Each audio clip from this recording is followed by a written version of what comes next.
And we are rolling, and it is hot August 10th, 2020. 8/10/2020. What a cool day. So we are here at the Tuberose Healing Study Group, our natural healing study group, and we like to do a little bit of a deep dive in different topics and give you a bit of range as well as a little bit of depth. So we try to take about 45 minutes to an hour and open your eyes and your ears and your mind to a lot of different topics. So today we are going to talk about the inflammatory process, the way that it works in the body, both acute and chronic inflammation, how that happens, what's really going on at the cellular level, and then some different things that you can do to change it, some different things that cause it, some foods that you definitely want to include and stay away from. And hopefully we can give you a lot of cool information about inflammation. So I'm going to turn over to Bobby to get started, and we can share some fun stuff with you today. So thanks for joining us at Tuberose Healing Natural Healing Study Group. Yeah, we want to talk today about another topic that we've been made to be afraid of. We've talked about several of these already. The sun and cholesterol, salt, things like that are essential for our health. So this one is going to be part of our presentation, but it's fever. We've been taught to be afraid of a fever. Got to stop inflammation. That's the Western allopathic approach to the natural inflammatory process.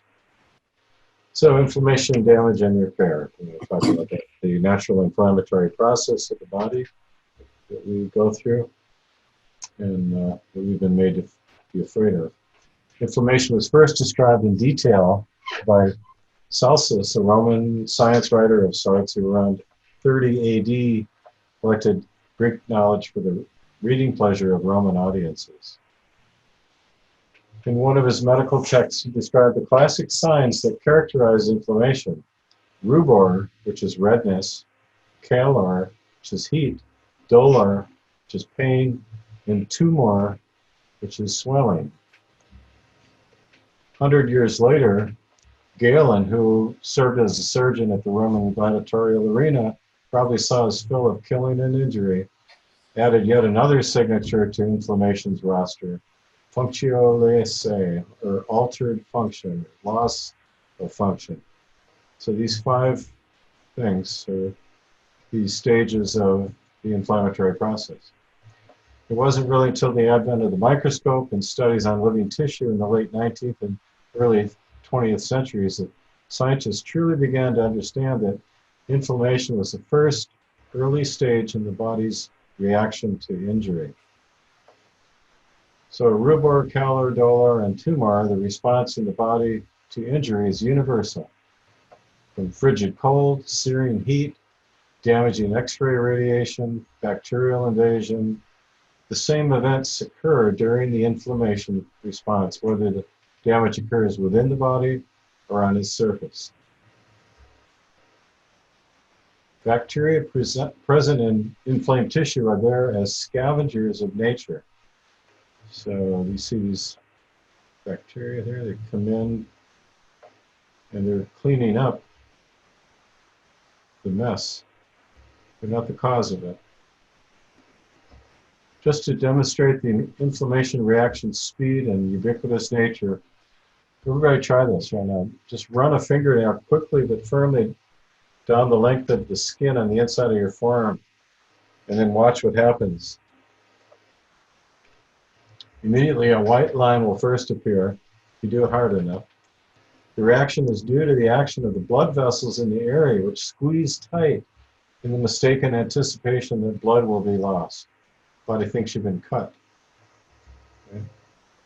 After about 10 seconds, a red streak will appear. It's the rubor, the result of the dilation of these same blood vessels, allowing more warm red blood to pass, or the calor, the redness.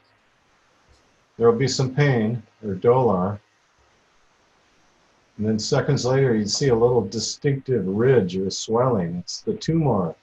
along the red streak where the vessels have leaked fluid into the tissue spaces. Okay, so this is the natural process that the body goes through in inflammation. So the primary goal therapeutically of contemporary Western physicians is to stop or palliate the symptoms of disease or inflammation, such as fever, swelling, and pain. The average person and most physicians associate symptom alleviation with proper treatment, leading to cure. Yay! Thank you, doctor. Thus, it is commonly believed or accepted that the pharmacologic palliation of symptoms is, in fact, suitable treatment of disease pathology. That's all they know. Actually, the palliation of symptoms is upbuilding to the image of the physician, while survival potential of the patient is being reduced proportionally. You've stopped symptoms, but you haven't gotten healing. There's no repair happening. So when tissue injury occurs, the first stage of repair takes place with large quantities of histamine, bradykinin, serotonin, and other substances being liberated by the damaged tissue into the surrounding fluids. This is called transduction. The histamine especially provokes an increase in local blood flow, causing localized brawny edema in the spaces surrounding the injured cells. So you get this inflammation, swelling, right? It's clear that one of the first results of inflammation is to wall off the area of injury from the remaining tissues, isolate it, and the intensity of the inflammatory process is usually proportional to the degree of tissue injury. Think about maybe getting like something falls on your arm or something and then bruises it, or it's going to wall off that area. You'll have the mark, the bump, the raised area. The red's going to like stop at a certain point. It's not going to go like if it's say near your wrist, it's not going to go all the way up to your shoulder, so to speak. So histamine released into the surrounding spaces, called chemotaxis, provides the chemistry for the walling off effect, to refer to as brawny induration or brawny edema, or the thickening of inflammation. It's when it starts swelling. The first stage of inflammation, induration, is not subject to interference by antihistamines or large amounts of ascorbic acid. The histamine accumulation potentiates or activates the second stage of inflammation called hyperemia, which is the increase of local blood flow. That's pretty important right there. It says is not subjected to interference by antihistamines or large amounts of ascorbic acid. You might want to expound on that a little bit. Right. So, trying to do that is a waste of time as far as trying to stop it. So ice would be the best thing for right. vasoconstriction. And okay. So the area for repair is now 1, swollen, and 2, hot and reddened by hyperemia. This is the natural process. Now the next stage of repair will commence unless stage 2 is interrupted by utilization of antipyretic drugs that stop the inflammatory process, that try to bring the fever down, antipyretic and anti-inflammatory drugs, blocking neurological control of the blood vessels, which provide hyperemia or increased blood flow to the area with its concomitant heat. The more blood, the more heat, right? So they're stopping that with these anti-inflammatory and antipyretic drugs. So heat and fever indicate that the body's first line of defense is working. Here's the inflammatory response. Fever is a common systemic response to inflammation. The elevation of body temperature is thought to improve the efficiency of leukocyte killing and may also be impairing the replication of many invading organisms. So it helps the leukocytes be able to kill the invading organisms. Right. creates So more. with each increase in degree of body temperature, you're doubling the activity of the lymphatic sites, the leukocytes, and the lymphocytes in your lymphatic systems. So infections most commonly launch fever, especially in children. Other triggers include transfusion reactions, juvenile rheumatoid arthritis, tumors, inflammatory reactions caused by trauma, medications, including some antihistamines, antibiotics, or an overdose of aspirin. Also, immunizations and dehydration can launch a fever. When infectious bugs stimulate white blood cells in a specific way, they release a substance called endogenous pyrogen, which signals the brain's hypothalamus to raise the body's thermostat setting. In turn, the body heats up by increasing its metabolic rate, shivering, or seeking warm environments. It also minimizes heat loss by restricting blood flow to the skin, giving it a pale appearance. Once body temperature rises, the skin flushes and sweats.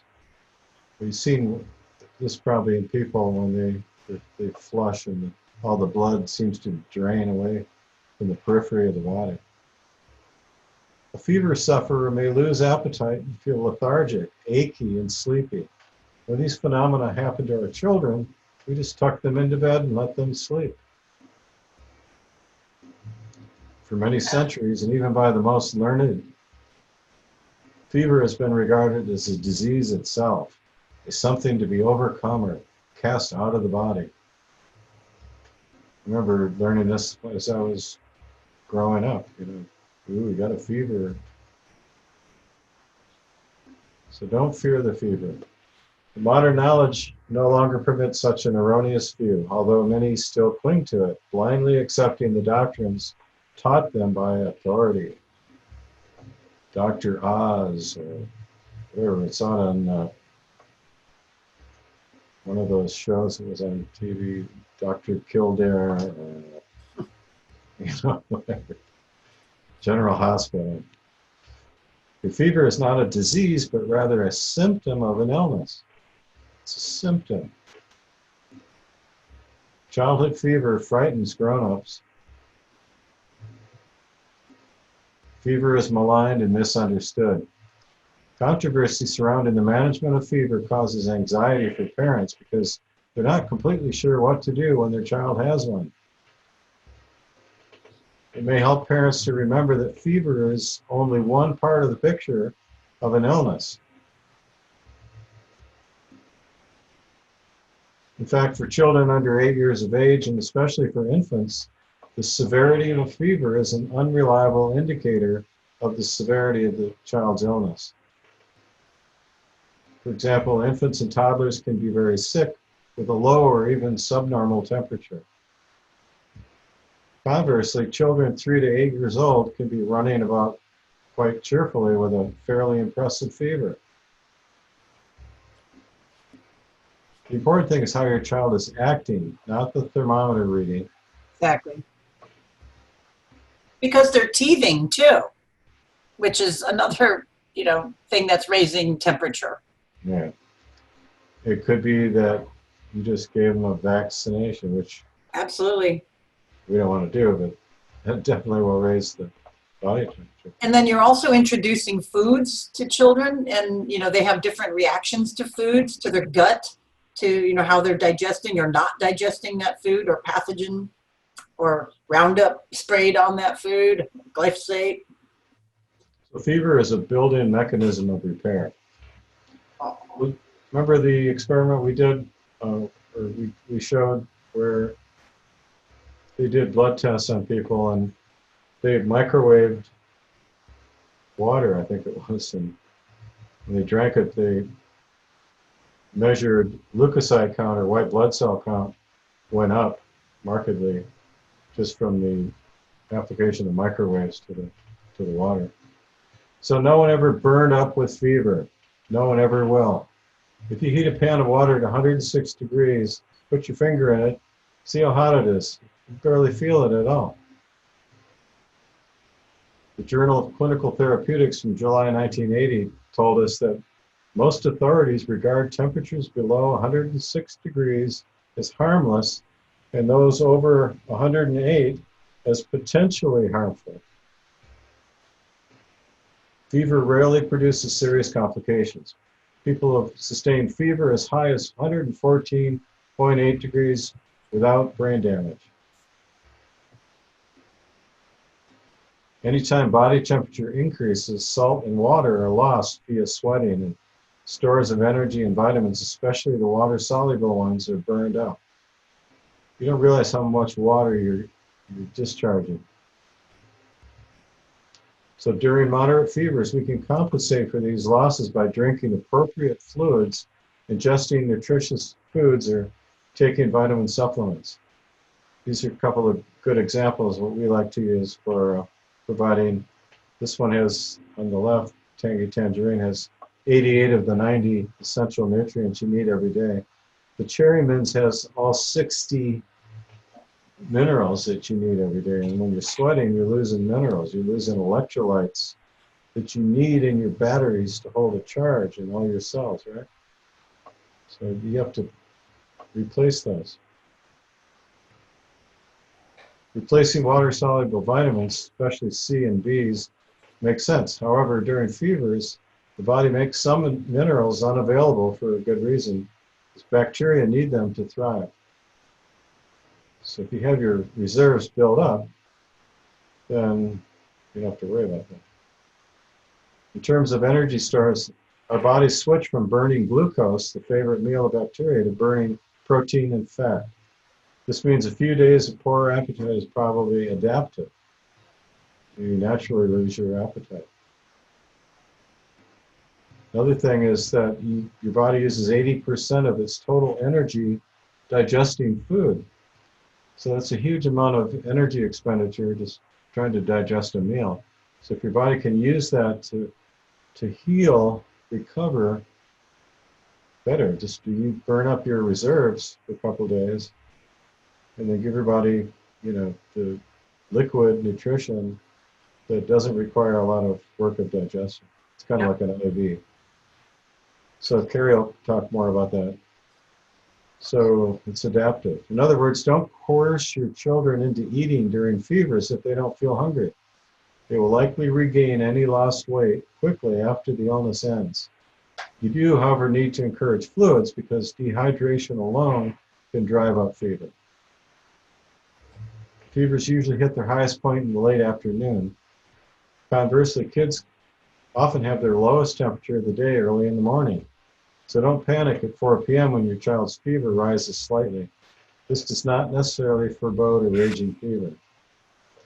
That's why when I tried to get out of going to school by saying I had a fever in the morning, it often didn't work. Fever represents an effort on the body to accelerate the metabolic processes. Any attempt to control fever artificially is defeating nature's purpose. Again, with every increase of 1 degree of body temperature, the metabolism is doubling in the body, creating more heat. And your body's able to produce more white blood cells to help clean up infection. It does so many good things with extra heat. Your thyroid is able to work better to help metabolize any toxin that your liver's working on. It thins the lymphatic fluid, allowing it to flow easier. Thins the mucus that starts to get thick. Yep. Right. So fevers are good to have. The indiscriminate use of aspirin or other antipyretic or fever-reducing drugs to bring down fever can be unwise.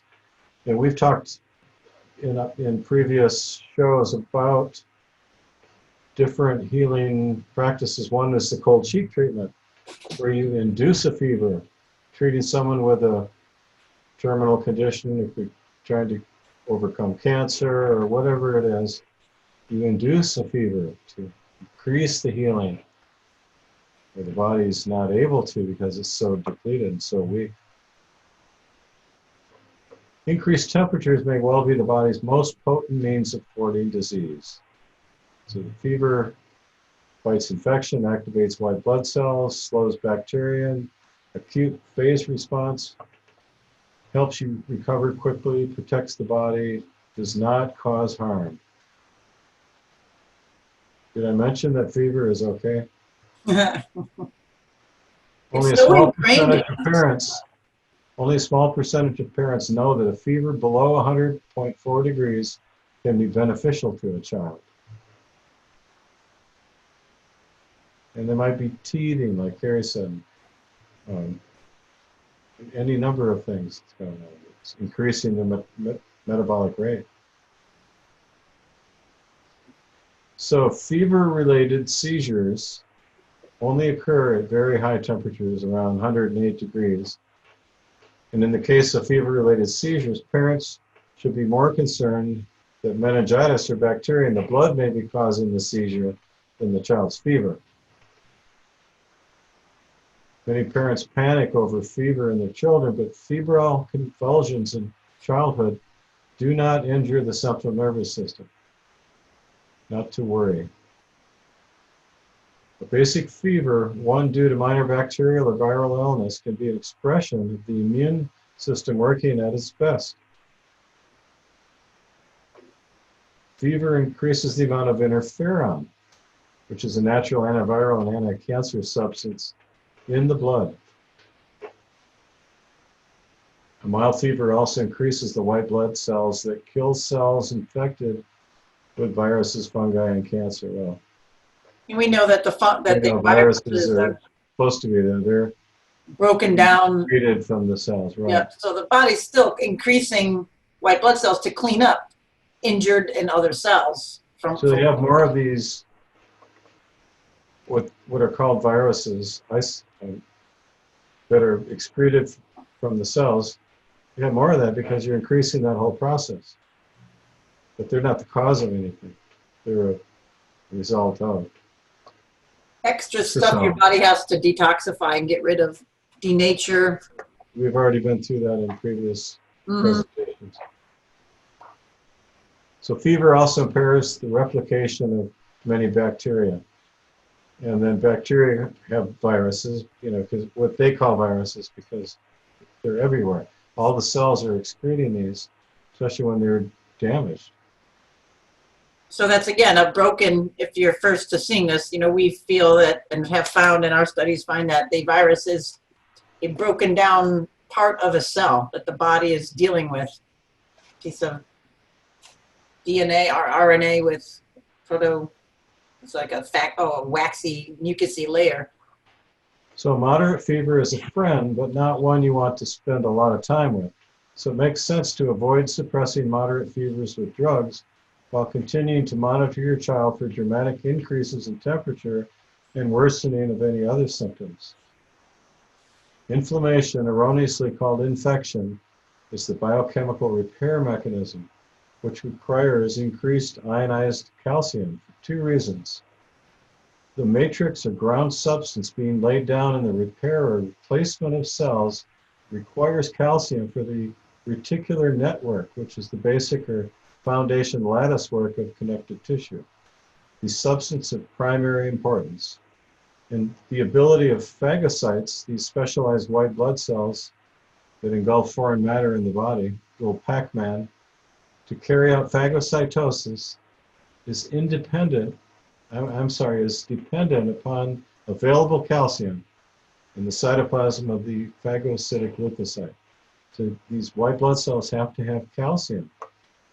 No calcium, no phagocytosis, no cleanup. Yeah, years ago, we used to have and then they still make it, standard process, and then NutriWest make a very ionizable form of calcium, CalLac, calcium lactate. Excellent to have around for, just this purpose when you get quote unquote sick or feverish or respiratory distress or anything like this. It's good to have those to be able to just put them in quickly in an ionizable form so the body can use it. CalLac, calcium lactate. So febrile convulsions, meaning muscle twitchings from fever, are actually hypocalcemic tetany, There you go. low blood calcium, muscle twitchings. You need calcium for muscles to contract, right?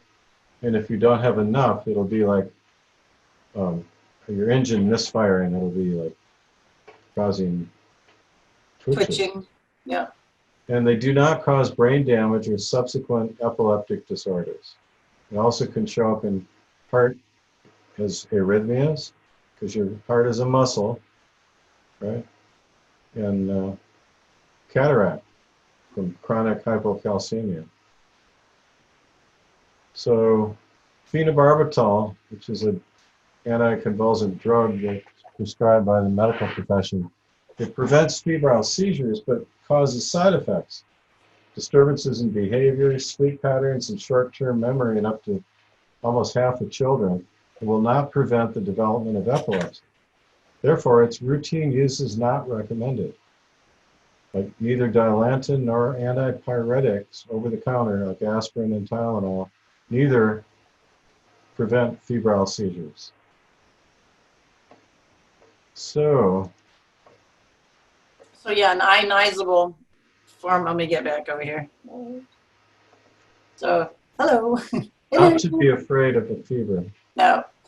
And ionizable forms of calcium are very important, especially for kids at that time. I remember crushing up calcium lactate, mixing it in a little bit of orange juice, and letting a child drink that or advising that while they're sitting in a nice warm bath with some Epsom salts. So now we're giving them some magnesium to relax. We're giving them the orange juice to get into the blood really quickly, and then that calcium there if they want to chew it up, or I like to just put it in there. So different ways of getting that in. All right, I've got a PowerPoint. I want to, whoops, I guess I'm gonna have to share my screen first. All right. All right. And get rid of that. Move out of the way. Can you see that all right? Let me fix out of that. Yeah, if you go up to slideshow I think I got it right. on top, Yep. you click on that. Slideshow on very Yeah. top. Okay.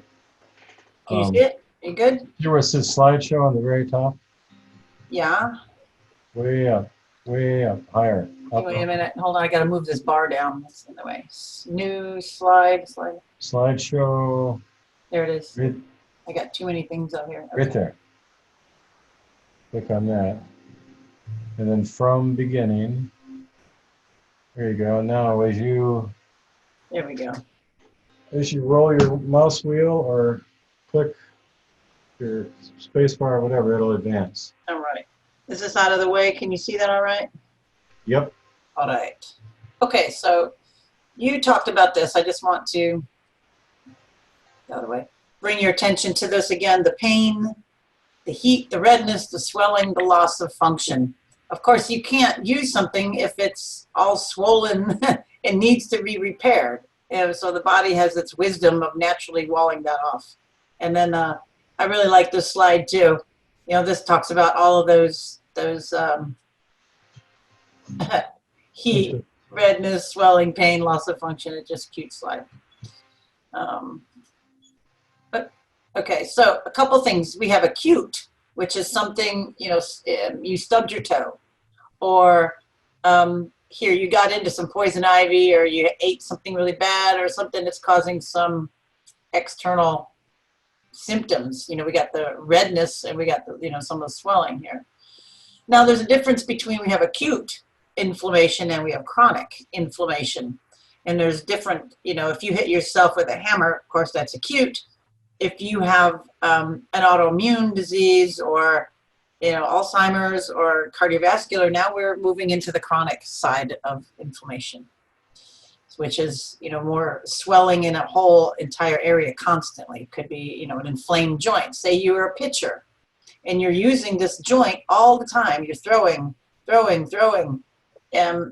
very fast balls, you know, fastballs or bowling. Okay, another thing, you know, you're taking a certain weight and you're stressing this joint. I'm just giving you a couple.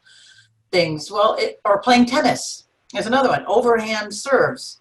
There's all these muscles and all this, soft area that's in a place like this that could easily get inflamed from use or abuse.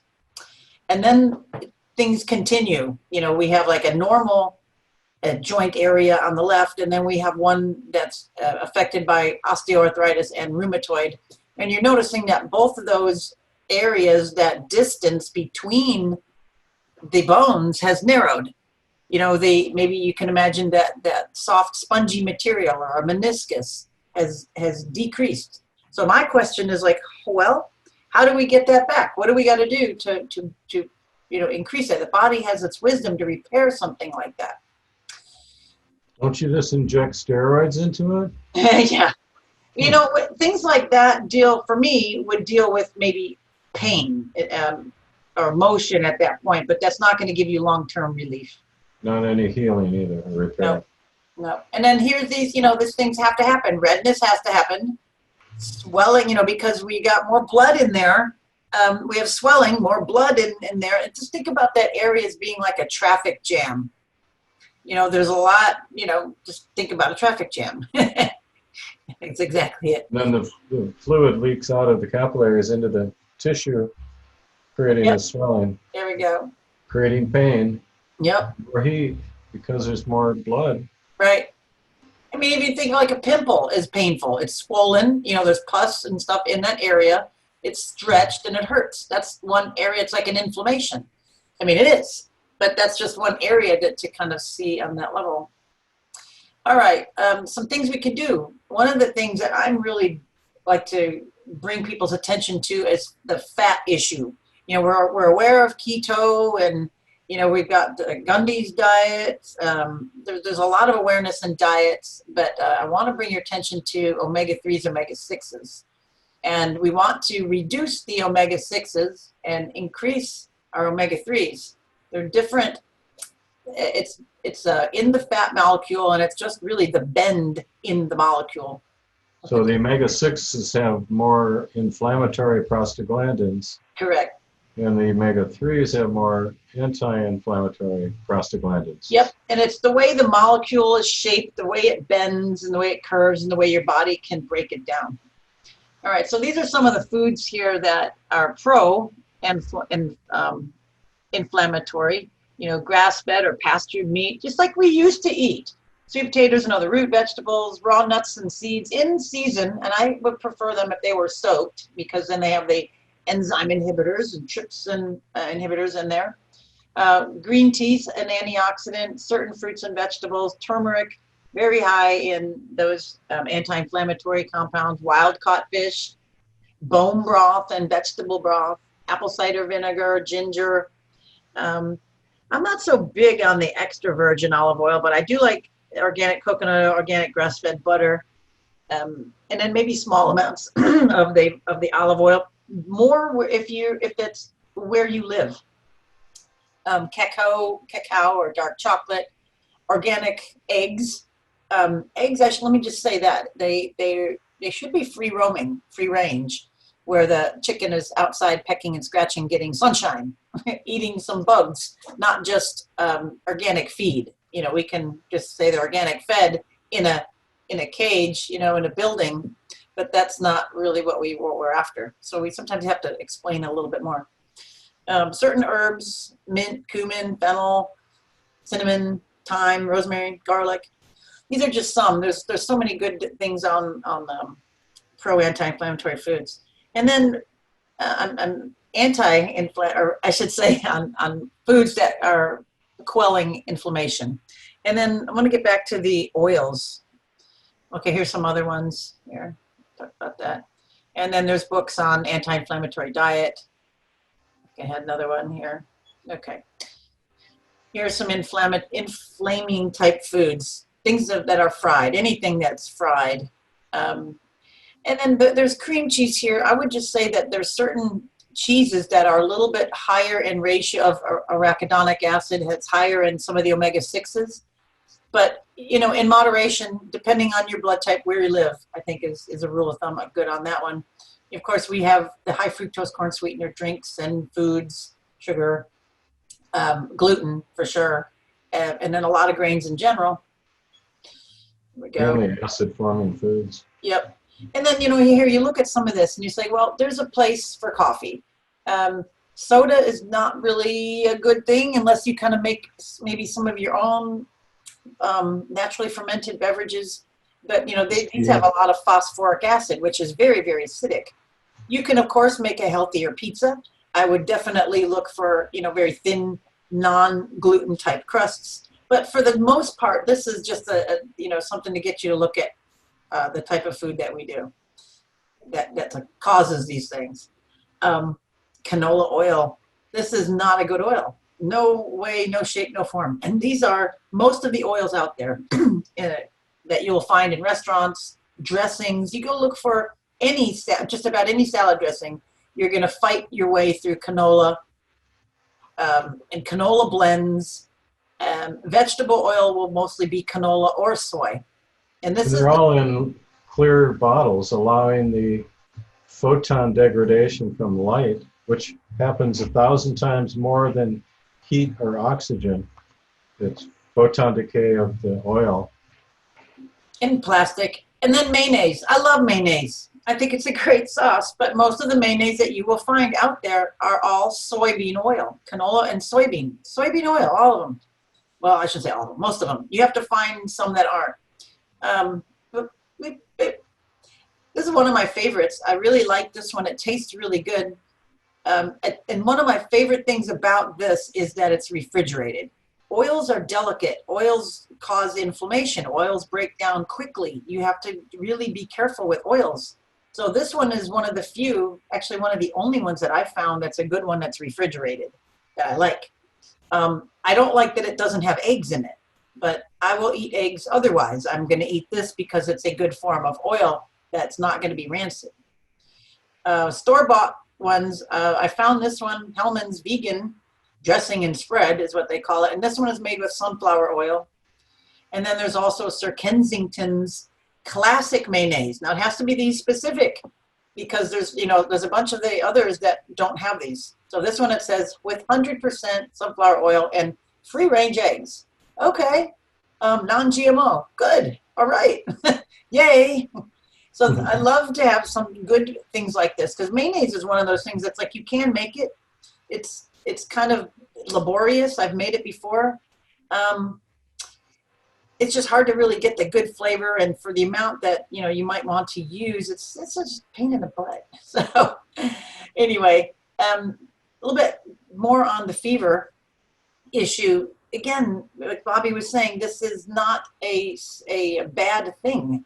If you have a fever, your kid has a fever, there's fever, somebody has a fever, I would like to see it a little bit more as, the body's a bit toxic.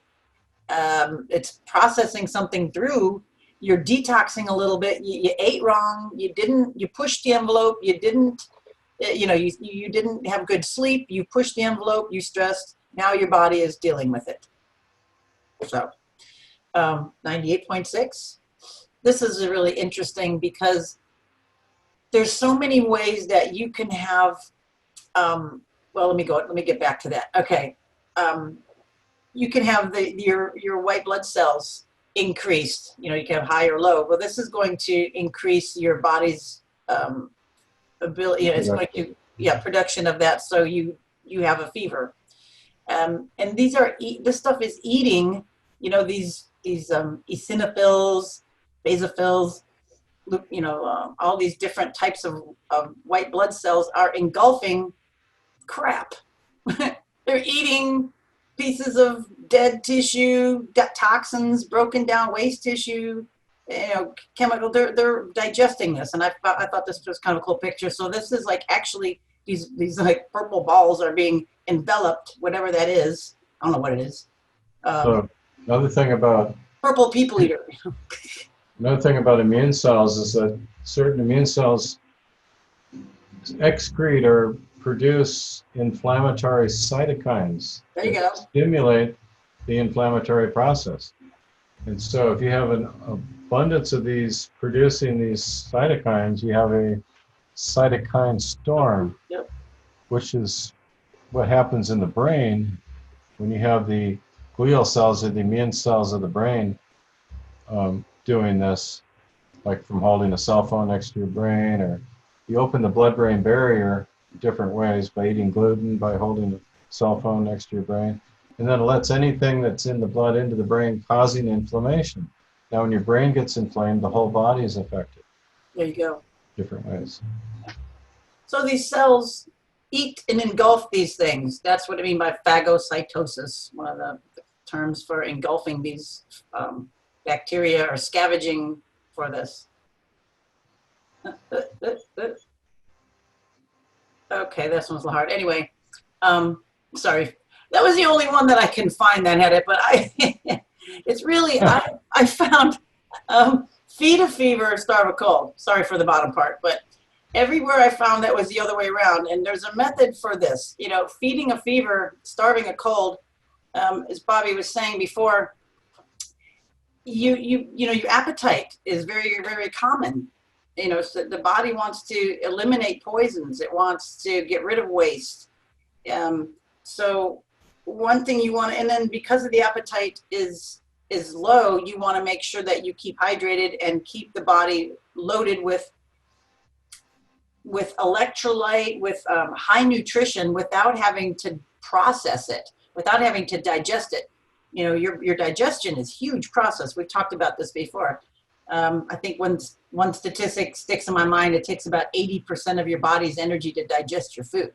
So if you're not efficiently digesting, you know, that takes up a lot more. So you want to provide, you know, liquids and fluids that have a lot of the components that your body's going to use or that it would get from breaking down a meal. Does that make sense? So I just Bobby had already put on like tangy tangerine, cherry mints with, I like to maybe put a little bit of that with a pinch of baking soda or salt, fresh vegetable juices, bone broth, and you can use bone broth in making some homemade soup, clear soups, you know, distilled water, lemon, green tea, mint tea, senna and catnip tea to make you poop because the body's probably backed up and not pooping. And then keeping your body hydrated because, because when you want to keep this mucus thin and your body has got the fever, so it's thinning this out. And when mucus hardens, like in the respiratory or in your airways, it becomes difficult to cough, and which is the body's, you know, is trying to expel mucus and toxins. So feeding a fever to me means maybe sitting in a warm bath, maybe keeping warm and covered up and not eating, you know, giving the fluids. You want to starve the cold. You want to feed the fever. You want to enhance that. You don't want to take down that fever. You want to increase it. You know, we talked about doing the cold sheet treatment when you're sitting in a bath with warm water, drinking something warm, making yourself sweat. You want to get that sped up. And then you go into a bed, you know, and cover up. Okay. Other things that you can do to help rebounding. This increases your body's ability to pump the lymph. You know, increases the white blood cells. It stimulates the lymphatic system. It detoxifies. It boosts energy. Improves digestion. Improves varicose veins, weight loss, cancer. Builds bone mass. That's a real good one. Reduces cellulite. And this is this cute little jumping picture. But you can just lightly bounce on this, or you can do a really intense aerobic workout. All right, tonsils is another thing that I won't let you look at this too long, but that can be swollen from a few things. I'll tell you in a minute, but that could be raising the body's temperature. Now, the tonsil might be. What if the person has? Well, I'm going to give you some reasons why here. What's going on with what might irritate the tonsil, raising the temperature. So here we could have inflamed gums. We could have periodontal issues, which we have all the time with people. So this, you can see the difference here. We've got an inflamed gum, and then we're going to get bacteria in here living on this stuff, and then it's going to eat its way down, and now we can start getting, you know, bone loss and create inflammation and raise your temperature. And your temperature is going to raise. What'd you say, Bobby? Osteonecrosis. Yep, right in the bones. So we've got a whole thing of increased or elevated temperature just from this. Now, if you have a weak thyroid, it's going to lower your temperature. So temperature is not really a good measure of your body, because imagine this. You got a mouthful of inflamed periodontal tissue and you got a weak thyroid, and you take your temperature and it's normal. It's 98.6. And you go, oh, okay. Like, no, that's, you know what I'm saying? This is like, it's not in a good indication of this. A wisdom tooth coming in. Look at this tooth. It's coming in sideways. You can see the back part has erupted. The top, this other part, it's coming in sideways and it's hitting this other tooth here. That's one reason why they get taken out. So a tooth breaking through the surface, whether it's a child or, you know, in a young adult or whatever the wisdoms come in, are also ways that could raise your body's temperature and give you a fever. Getting a root canal. You know, now you're killing this tooth, you're eating away, or you're drilling out the pulp chamber. Here's the drill. It's drilling out the pulp chamber in the middle of this tooth all the way down, and then it fills it with a toxic, nasty substance and caps it off. Now you have trapped, broken tissue, all this dentin, you know, that was all ripped by this drill, and then all of that's been living in there, it was living, is all trapped now in there with this little plug, and it's going to want to break down and decay. So this is going to raise your temperature. Root canals will do that, raise your temperature. Hot flash, women having hot flashes, that's going to raise your temperature.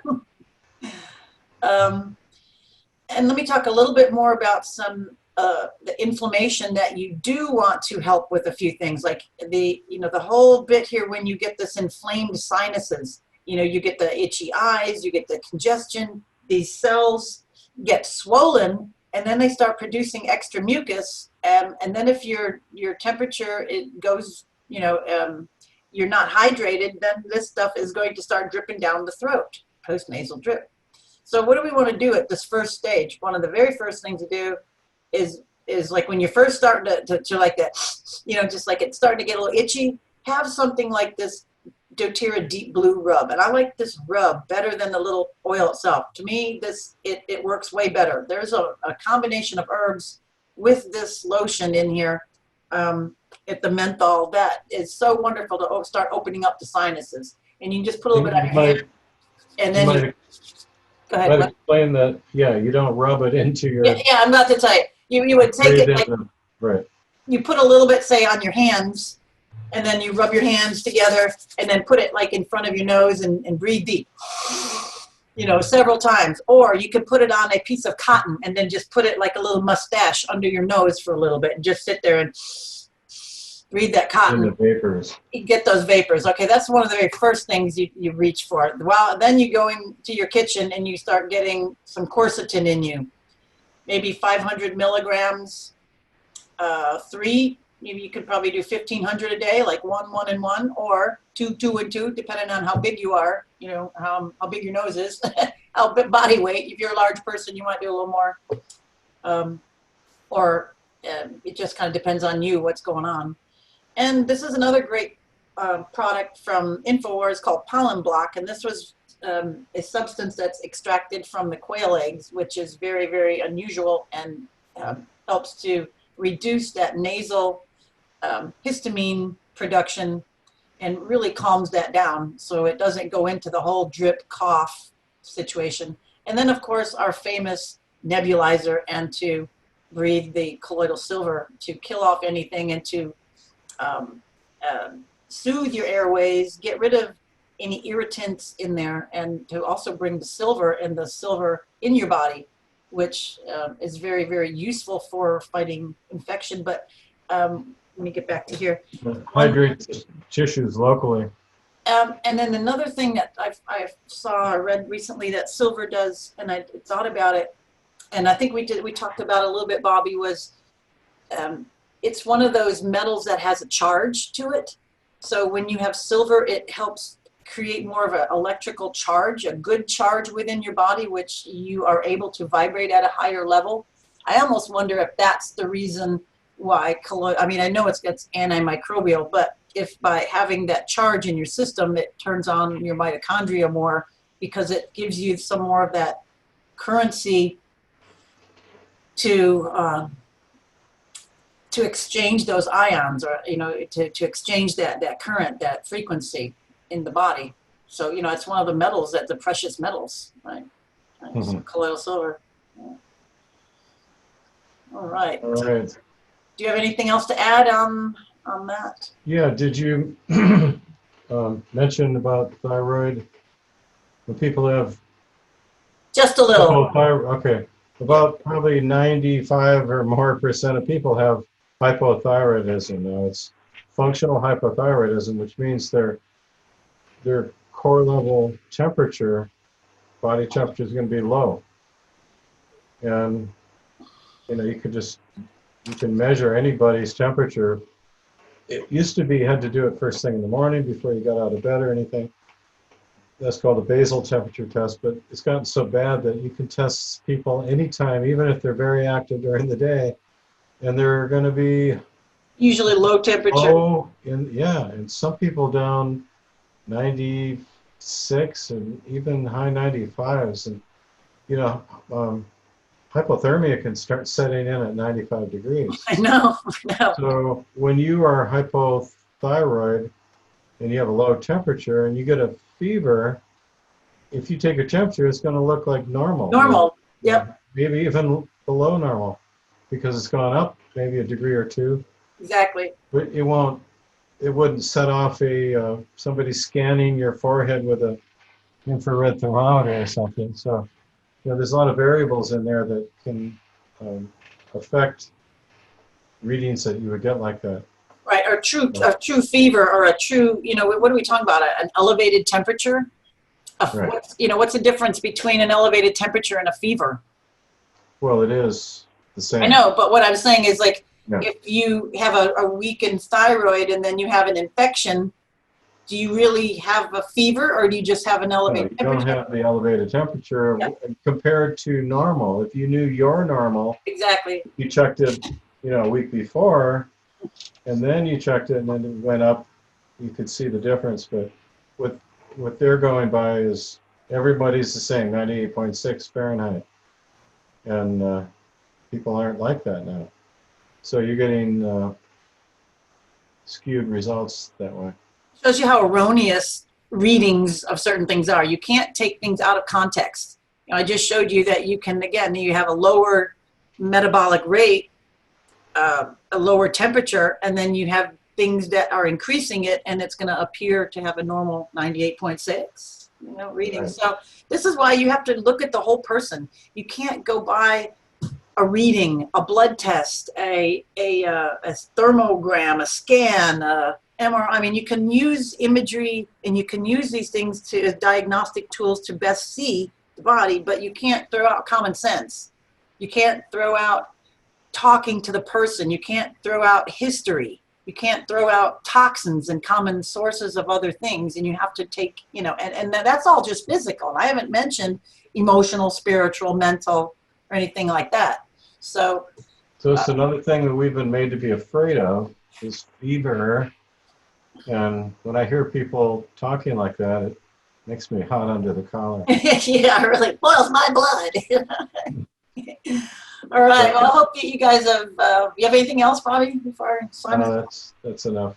All right. So I hope you guys have learned a little bit about inflammation, about fever, and a little bit of a different way to think about it. So if you go to tuberosehealing.com, I'm adding another page for PowerPoint presentations, and the one that I showed you and Carrie's can be on there also. And then we'll have a lot more that we've made through the years that we'll put on there, and you can download those. You can share them. You can share parts of them.